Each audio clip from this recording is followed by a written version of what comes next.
उत्तिष्ठत जाग्रत प्राप्य वरान् निबोधत प्राप्य वरान् निबोधत शूरस्य धारा सुरस्य धारा निशिता दुरत्यया निशिता दुरत्यया दुर्गम पथस्तत्कवयो वदन्ति दुर्गम पतस्तत्कवयो वदन्ति दुर्गम पथस्तत्कवयो वदन्ति। दुर्गम पतस्तत्कवयो वदन्ति। जब मैंने पहली बार स्वामी विवेकानंद का फोटो देखा तो ये लाइन उनके ऊपर, सिर के ऊपर फोटो में थी, उत्तिष्ठत जाग्रत प्राप्य वरान् निबोधत। विवेकानंद ने यह नारा लगाया, उठो जागो, और जो हमारे से बड़े हैं, श्रेष्ठ है, उनसे बोध ले लो। उम्र में छोटे भी हो सकते हैं, लेकिन अगर ज्ञान से बड़े तो उनसे बोध ले लो। लेकिन हमारे जीवन में जागना पहले होता है, हम बाद में उठते हैं। और इधर कहा गया उठो जागो, पहले उठने के लिए कहा गया, फिर जागो। इसका कुछ मतलब है, यानी पहले उठना चाहिए। हम जागे हैं, उठे हैं, फिर भी उठे नहीं है। और इसलिए उपनिषद या तो ऋषि मुनि कहना चाहते हैं, पहले उठो, यानी तैयार हो जाओ, सज्ज हो जाओ, और जागते रहो, जागृत रहो, बी अलर्ट। प्राप्य वरान, ये जागृत रहते हुए भी जो श्रेष्ठ है हमसे, बुद्धि से, ज्ञान से, अनुभव से, उनसे कुछ बोध ले लो, कुछ पाठ ले लो। और स्वामी विवेकानंद भी पूरी दुनिया में ये मंत्र बोलते हैं, पूरी दुनिया के लोगों को, मनुष्यों को ये मंत्र का अर्थ भी क्या होता है मालूम है? मननात्रायते असो मंत्र। जो हम मनन करते हैं तो उससे तर जाते हैं। तरना मतलब जैसे हम पानी में तरते तो डूबते नहीं ना, वैसे हम इस भवसागर में चलते हैं तो कभी कभी डूबने की संभावना रहती है। इस मंत्र से हम तरेंगे, और उसी को मंत्र बोलते हैं। ऐसा ये मंत्र है। स्वामी विवेकानंद शिक्षण के बारे में कहते हैं, वी वांट दैट एजुकेशन, हमें वह शिक्षण चाहिए, वही शिक्षा चाहिए, by which character is form, जिससे चरित्र निर्माण हो, strength of mind is increased, हमारे मन की ताकत बढ़ती रहे, सतत विकसनशील रहे हमारा मन, उसकी ताकत, उसकी मजबूती।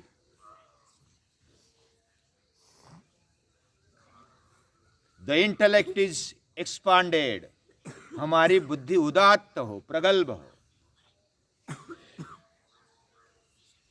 And by which one can stand on one's own feet, अपने बलबूते पर, पैरों पर खड़े होने की ताकत रखे।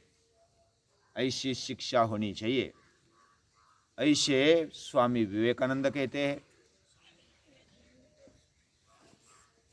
और ये बात संस्कार निकेतन के मंथन में आ गई और उन्होंने ये उठाया। जो स्वामी विवेकानंद चाहते हैं वो हमारे जीवन में भी आ जाए, हमारी भी शिक्षा हो, हमारा भी शिक्षण हो, हमारे जीवन में चरित्र निर्माण हो, और हमारा मन मजबूत बने, बुद्धि प्रगल्भ बने, हम आत्मनिर्भर बने। ये बातें हमारे जीवन में होनी चाहिए। क्यों नहीं होनी चाहिए? ये सभी के जीवन में होनी चाहिए, लेकिन पहले तो मेरे जीवन में होनी चाहिए। और ऐसा जब प्रामाणिकता से लगा कि ये जो वेद कह रहे हैं, उपनिषद कह रहे हैं, ये सही बात है, हमारी भी वही अपेक्षा होती है। हम बलवान बने रहे, हमारा चरित्र ऊंचा हो, मन मजबूत और बुद्धि प्रगल्भ, विवेकी और खुद के पैरों पर खड़े होने की ताकत। लेकिन ये जो मार्ग है ना, उत्तिष्ठत जागृत प्राप्य वरान निबोधत, ये जो मार्ग है, क्षुरस्य धारा निशिता दुरत्यया, कठोपनिषद में कहा गया कि ये जो धारा है वह छुरी वाली धारा है, ब्लेड वाली धारा है, नुकीली है, धारदार है, और इस पर चलना कठिन है, और ये मार्ग दुष्कर है। यानी जैसे अगर धारा पर चलना है तो बैलेंस रखना पड़ेगा, पहली बात, धैर्य रखना पड़ेगा, दूसरी बात हिम्मत चाहिए, तीसरी बात सतत जागरूकता चाहिए। एक एक अलग अलग गुण हमारे जीवन में चाहिए, तब हम इस धारा पर चल सकेंगे। ये जो क्षुरस्य धारा है, ये जो नुकीली राह है, इस पर चलना इतना आसान नहीं। और दुर्गम पथस्तत् कवयो वदंती, ये विद्वान बोलते हैं। विद्वान यानी अनुभवी है, जिनका ज्ञान अपने आचरण में आया है वह विद्वान है। कवयः वही उसी को बोलते हैं। वे अपने अनुभव से, अपने ज्ञान से, अपनी प्रगल्भता से ये बात बताते हैं। उसमें जरूर कुछ विचार करने जैसा है। हमें सावधान रहना चाहिए, सतर्क रहना चाहिए, हमें धैर्यवान रहना चाहिए, हमें मजबूत रहना चाहिए।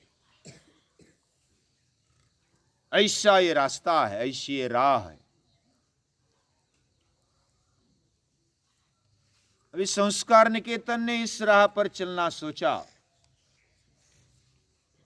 बहुत सारे महापुरुषों ने अलग अलग मार्ग कहे, अलग अलग पद्धतियां उन्होंने अपने जीवन में अपनाई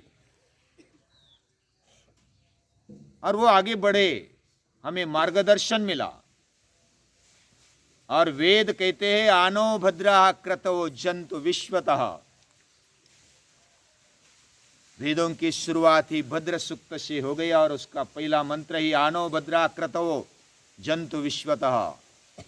विश्व से जो भी भद्र है, कल्याणकारी है, वह हमारी तरफ आ जाए, हम उसको स्वीकार करें।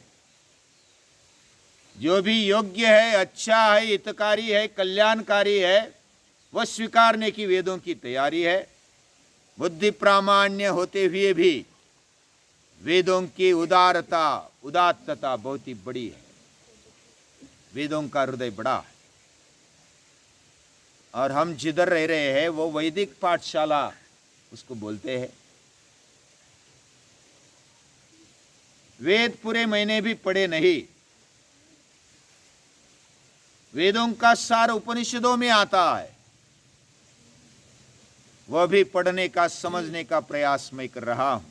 बाकी भी टीम कर रही है, हम भी कर रहे हैं।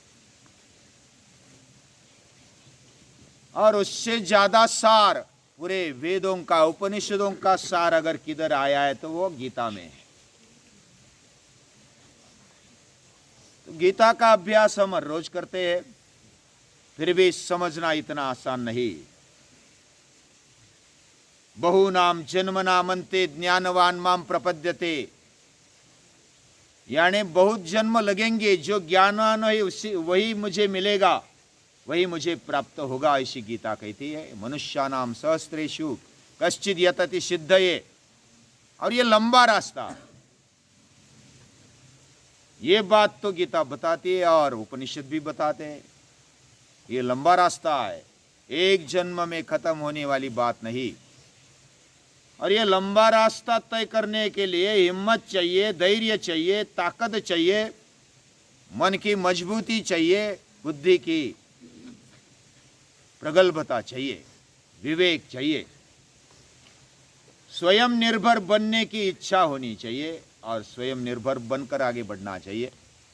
यह खुद चलने का रास्ता है और ऐसी राह संस्कार निकेतन ने चुनी, पाठशाला ने चुनी और हमने आपने चुनी है, हमारे माता पिता ने भी चुनी है।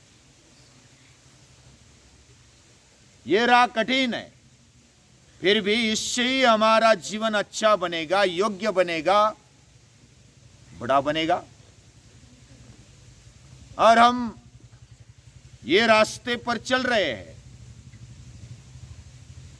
कुछ नए विद्यार्थी आए हैं, कुछ पुराने हैं, कुछ सालों से रह रहे हैं। ताई दादा भी साथ में है, वो भी कोई पहले से है, कोई अभी अभी आए हैं। फिर भी सभी की एक प्रामाणिक इच्छा है कि इस राह पर चलना है और ये राह कठिन है, बहुत ही दूर जाने वाली है, लंबा रास्ता है। और एक सुरस्य धारा, यह धारा, ये जो मार्ग की या तो राह की जो कठिनाई है वो बताते उपनिषद। ये कठिन ऐसी राह है, इस पर चलना दुष्कर है, दुरत्यया, ये कठिन है। ये बात ऋषि मुनि बोलते हैं। जैसे इधर आ गए आप और आए दिन से लेकर के सुबह उठ रहे हैं, ठंडी है, धूप है, बारिश है, कोई भी दिन छुट्टी नहीं है और फिर भी उठ रहे हैं। ये राह कठिन होने पर भी हम चल रहे हैं, बहुत बड़ी बात है। सुबह प्रभात फेरी है, योग है, योग में भी 111 सूर्य नमस्कार आप कर रहे हैं, बहुत ऊंची बात है। फिर भी दिन भर कुछ ना कुछ करते रहना है।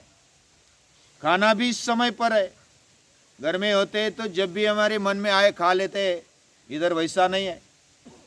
समय पर खाना है, समय पर पीना है, समय पर अभ्यास है। हमें इच्छा होती है, फिर भी हम उसको पीछे रखते हैं, उसको ब्रेक लगाते हैं। और सुबह नाश्ता नहीं, केवल रसपान है।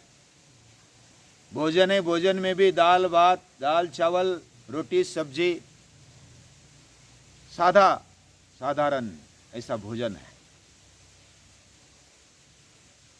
कष्ट है, खुद के काम खुद करना है। कष्ट है क्या नहीं है? मेहनत है, कपड़े धोना है, साफ सफाई करनी है, अलग अलग स्वयं अपने अपने काम उठाए, जिम्मेदारी उठाकर सब कर रहे हैं, बहुत बड़ी बात है। यानी आपने जो राह चुनी है वो कठिन होने पर भी आप 4-4, 5-5 महीने इसको उठाकर रखा है, अपने जीवन में लाने का प्रामाणिक प्रयास किया है। यानी आपके लिए गौरव की बात है कि ऋषि मुनियों की राह पर आप चल रहे हैं, वेदों की राह पर, गीता की राह पर आप चल रहे हैं, ये बहुत बड़ी बात है। और ये कठिन राह है, ये मालूम होने पर भी आप चल रहे हैं, यानी आपको नमस्कार करना चाहिए। और ये गौरव की बात है, यानी हमारे लिए गौरव की बात है, पाठशाला के लिए गौरव की बात है, देश के लिए गौरव की बात है, हमारी संस्कृति के लिए गौरव की बात है। भले हमारा जीवन जहां पर है, हमारे मुख में पहले ज्यादा गाली थी, अब कम होने लगी। ज्यादा मस्ती थे, झगड़े करते थे, बात बात पर अड़ जाते थे, लेकिन कम हुआ कि नहीं हुआ? हमारा स्वभाव प्रामाणिक हुआ कि नहीं हुआ? जिम्मेदारी समझने लगे, करने लगे, सातत्यपूर्ण मेहनत करने लगे। ये हमारे जीवन को ऊंचाई की तरफ ले जाने वाली बात है और यही पाठशाला है। पाठ पक्का करने की शाला, ये पाठशाला है। आपने ये उठाया, ताई दादा ने ये उठाया और स्वयं इस राह पर चल रहे हैं और अपने लिए, यानी हर कोई मेरे लिए, यानी खुद के लिए राह पर चल रहा है। जो चलता है उसका जीवन बनता है, जो करता है उसको मिलता है। और आप कर रहे हैं, आपको मिल रहा है, शरीर मजबूत बन रहा है। पहले थोड़ी तकलीफ होती है, पहले सेट होने में, यानी कि अपनी राह पर, पूरा योग्य राह पर चलने में समय लगता है। 2-2, 4-4 महीने किसी को लग सकते हैं, साल भी लग सकता है।